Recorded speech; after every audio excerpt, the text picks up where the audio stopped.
What's up, Space Pirates? This is your captain, the ever-charming Dr. Disaster, and today we get to take a step back in time and talk about everyone's favorite vacation in hell, the Galactic Starcruiser, because rumor has it that it's back, baby. Why? Yeah, that's a good question. Why would Disney want to revive something like this, which was such an absolute stinker?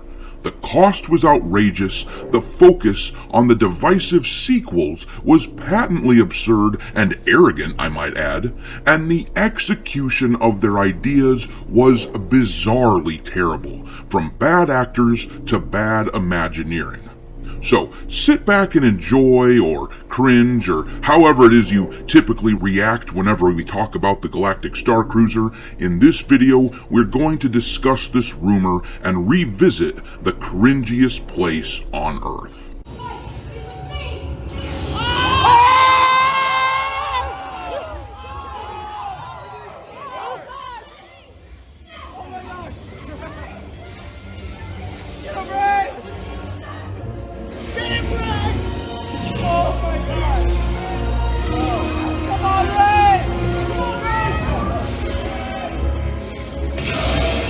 What the hell was that?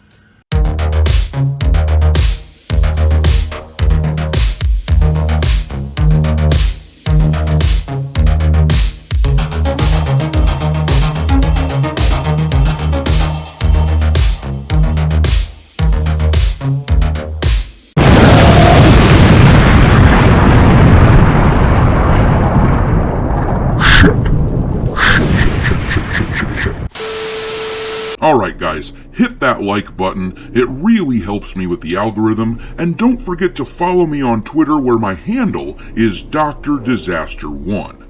In any event, this article from Pirates and Princesses discusses this rumor that the Galactic Starcruiser is coming back.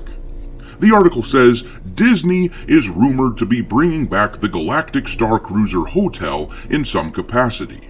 There is a new rumor going around about Disney bringing back the failed Galactic Starcruiser Hotel in Walt Disney World. The Star Wars Hotel opened on March 1st, 2022 and closed on September 30th, 2023, just ahead of the end of the fiscal year of 22 and 23. It didn't even make it 20 months, and it cost Disney a reported amount of $400 million. That's a spicy meatball! I have heard rumors that it was actually a much higher amount than $400 million, but even at that price tag, it's preposterous. They clearly didn't get their money's worth from the Imagineers and actors who built the experience. Now I am honored to introduce our captain. She commands the ship with integrity, a steady hand, and the ferocious calm of a sleeping lost cat. Ooh, sassy.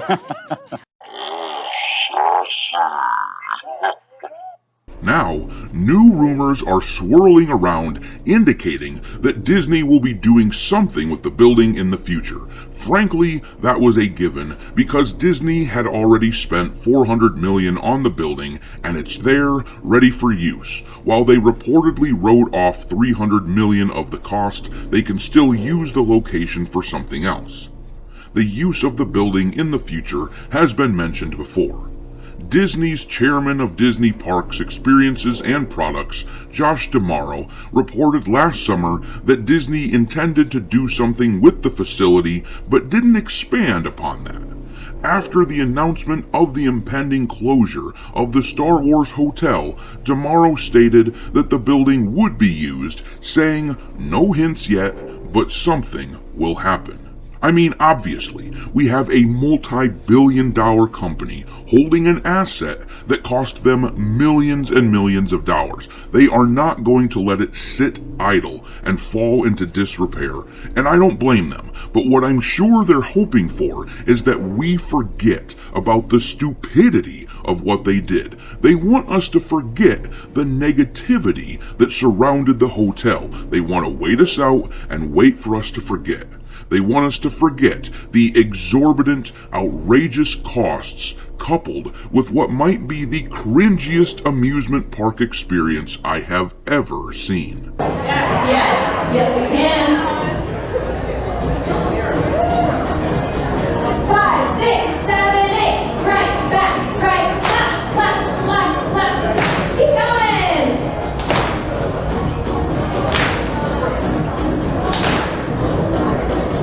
Amazing! Are we ready for the next part? Yay! Never let them forget. That is our job. Disney mustn't be allowed to erase this stain from their history. Anyhow, the article continues, a possible movement towards future use of the facility is seemingly happening. Recently, permits were filed for work on the building, naming a custom awning company, Sun State Awning and Graphic Design Incorporated, as the contractor on the project. Of course, there isn't much to go on, but it seems that something is being done to the location. Disney Tourist blog mentioned several plausible reasons for a custom awning company, from staging inside the building to construction coverings for outside the complex, or even covering over the atrium room to protect it from sunlight or rain damage. At this point, we do not know if it will reopen as a Star Wars themed hotel or if it will become something else involving the Star Wars franchise or otherwise. But we do know that the original version did not work. The likely reason is pricing, as the cost for less than 48 hours at the hotel started at $4,800 up to $6,000, but it also didn't help that it was sequel trilogy focused and, for the price, seemed unattractive to potential guests. While some activities seemed worthwhile, like lightsaber training, yeah, no, that was not worthwhile. Take a look at this shit and tell me that you think it was worth thousands of dollars. Today, we will continue with this legendary tradition. Now, these training remotes will fire low-power energy blasts, which you must deflect with a lightsaber. But before each blast, you will see a blue tracer beam. This tracer beam is not the blast, it's simply a guide, an indicator to show you where the next blast will be. Alright, so, when you face the training remote, you will ignite those lightsabers. Alright, don't forget to breathe. So it's like a zigzag, so you're okay.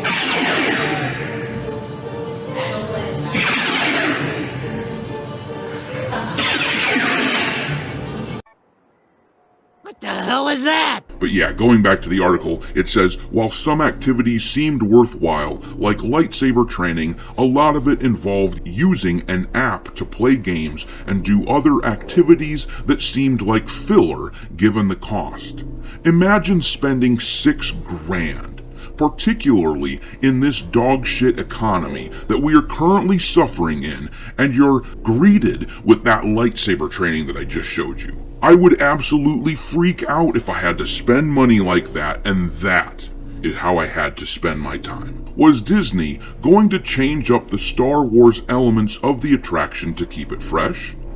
There was talk at one point that Disney would make changes to the hotel to make it more appealing to Star Wars fans. Recently, at MegaCon in Florida, actor Anthony Daniels told guests during his IMC3PO Meet Anthony Daniels panel that he had filmed scenes for the hotel. He said, "Curiously, I was going to be in that hotel. I had shot a scene using motion capture. It was brilliant, but then of course they closed the hotel.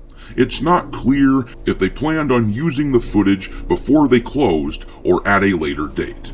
Now, I'm sure it was footage that they planned to use for the original outing of the Starcruiser. It's not like they planned to fail or anything, but they'll hold on to it now and repurpose it for whatever they do next. I truly believe that they thought that the original Starcruiser was going to go bonkers and people were going to love it. Up until the Starcruiser failure, I believe that Disney simply didn't understand just how jaded and pissed the Star Wars fandom is. I would say that the Starcruiser was something of a nexus point, because even the sequel trilogy defenders kinda hated it. It stood for corporate greed that everyone could see, glaringly obvious, and Kathleen Kennedy's vanity project lost them untold millions, like so many more of her vanity projects. It is amazing that they thought anyone other than a very, very specific demographic would go to this thing. That demographic included people who loved Star Wars, liked the sequel trilogy, had an extra $6,000 lying around that they didn't mind setting on fire, and liked the idea of doing Star Wars cosplay shit. Once again, like so many other Star Wars projects, this was for Kathleen Kennedy's benefit, I'm convinced. She thought they'd make tons and tons of money, and all these news outlets would write about what a genius she is. The fawning press probably becomes addictive after a while, but this vanity project, like all the others, failed spectacularly. They will try to revive it in some capacity, but it will change drastically, I'm sure. Now, how drastically? I don't know. Hell, maybe they won't change a thing. Maybe they'll just open it up like it was and try to shove that square peg into the round hole once again just for old time's sake. I mean, that's what they're doing with the films, aren't they? They're making another Rey movie. But what do you think? In what capacity will Disney use the Starcruiser moving forward? Drop your thoughts in the comment section and we'll chat about it. Thanks for watching, me hearties. If you haven't already, your captain is inviting you to subscribe to the channel and become a part of the crew. Life as a space pirate may not be glamorous, but there's always plenty of booty.